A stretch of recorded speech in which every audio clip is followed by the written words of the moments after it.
Over the past 300 years, something strange has happened within the United States of America and the world. Our timeline, the information about our history, everything we think we know to be true is turning out to be something quite different. Now we appear to be on the run, trying to get the history and the information and the truth to a deceived church, a church of the book of Revelation where even the elect were deceived. The buildings, the infrastructure, everything was already here. So this is where we get into phenomena that can't be dismissed. Now, we were told that pilgrims came here and that Columbus came here and people came and settled America. And then they started, and Abraham Lincoln, like log cabins and stuff, started to build America. And, they sell us this, elementary school timeline. And then they kind of confuse you with certain things about French being here and Spanish being here and all these people being here way earlier than the whole, 1600s, people being here. You can't conceive. They've been here for 200 years.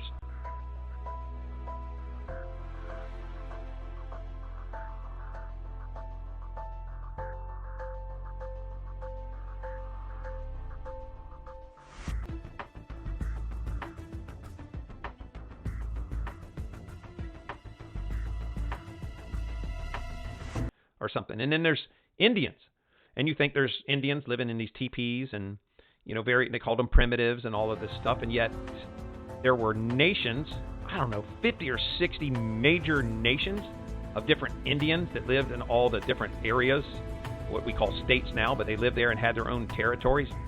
Almost nothing about all of these cultures. And I found later Cherokee Indians, and then an oddity, there was a Cherokee Indian chief who owned a plantation, and a plantation house, like you see in the Gone with the Wind movies with the columns, and it's still standing to this day. That kind of bypasses the narrative of a teepee and a carved out wooden canoe and all these kind of paintings and different things.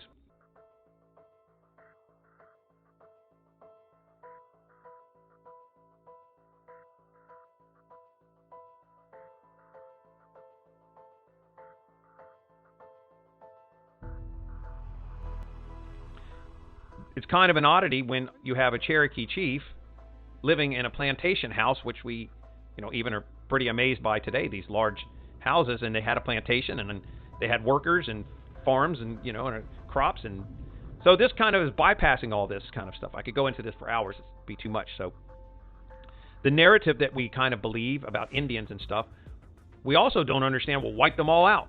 That's kind of a blur to history.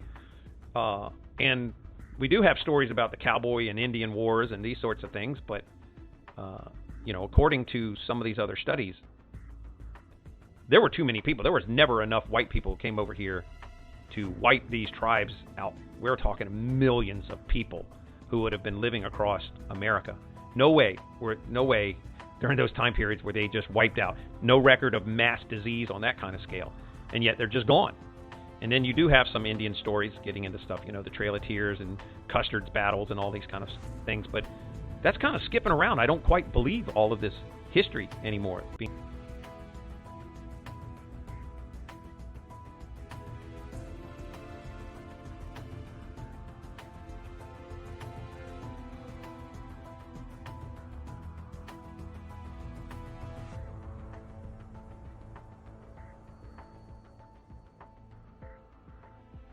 Being told, because it doesn't make any sense. Remember being told about people, leaving the East Coast, maybe Virginia, and they would leave in their covered wagon, a wagon, a little barrel, some water, and whatever, and head off to California. That's a ridiculous story. Have you ever tried to head out anywhere, out into the woods or do anything, and imagine you can't even get places in a four-wheel drive vehicle? Extremely difficult, the terrain. So how would someone leave in early Western times or earlier in a wagon? And how much could a couple horses pull? The wagon's heavy enough, and then you get them out in the muddy woods or get them out when there's sticks and limbs falling over and trees and obstacles and boulders and mountains, and they supposedly not knowing any kind of specific, it's an animal trail they followed or some kind of. I'm telling you, the only way any of that would be true is that there were roads, well-established roads, like Roman type of roads, and they already existed because some advanced society was already here before the white man, or our timeline of understanding white man, was here. I believe that these things they called, like, take the Capitol.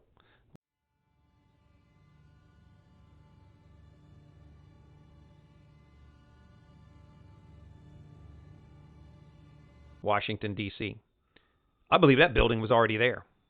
There's no way that you have that being built before Abraham Lincoln's time, and supposedly Abraham Lincoln lived in a log cabin, and yet you have all of these superstructures, towers, cathedrals, places in New York all built up, cities, advanced weaponry, cannons, all of this kind of stuff, and yet they're telling you Abraham Lincoln lived in a log cabin type of story. When you look at the Washington, D.C., when you look at the Capitol building, let's say, they have gone in and done renovations before where they had to dig out in the front, the basement type area. And you see images of it, and there's dump trucks, way teeny looking dump trucks, look like a kid would play with.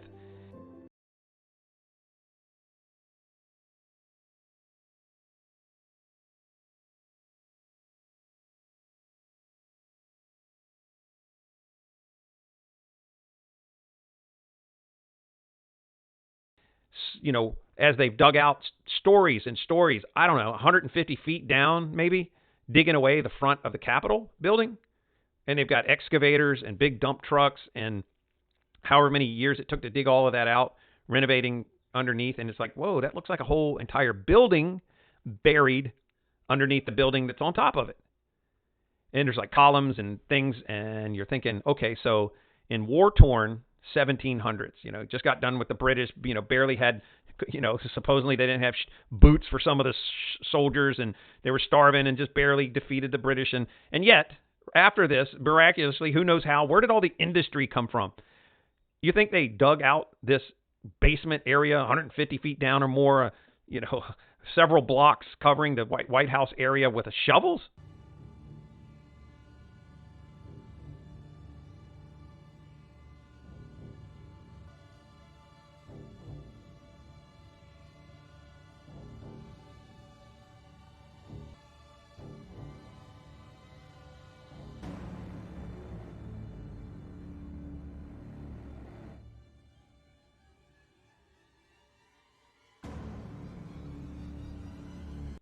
And everybody likes to say, even the smartest of people, Ivy League grads will tell you, oh, slaves, get out of here, come on. Have you ever tried to dig stuff? There was whoever dug these foundations did this when these buildings were actually built before we got here. They had equipment. They had some kind of way of manufacturing these gigantic structures, because they're not just in Washington, D.C., where there's many. They're in New York City. They're in Chicago. The World's Fairs are probably one of the biggest cover-ups. Hey guys, just wanted to let you know, if you're enjoying this short podcast here, you can see the full webinar teaching in the link down in the description. So if you really like this, if this is something you're into and you want a lot more information, check out the link below and you can watch the full episode there. Thanks a lot. Of all times. They even have them in films, but supposedly they tell us that they built these massive buildings, ornate, and they told us they were temporary, covering several city blocks of these Romanesque buildings with waterways and unbelievable beauty, gigantic buildings, glass ceilings, all this kind of stuff.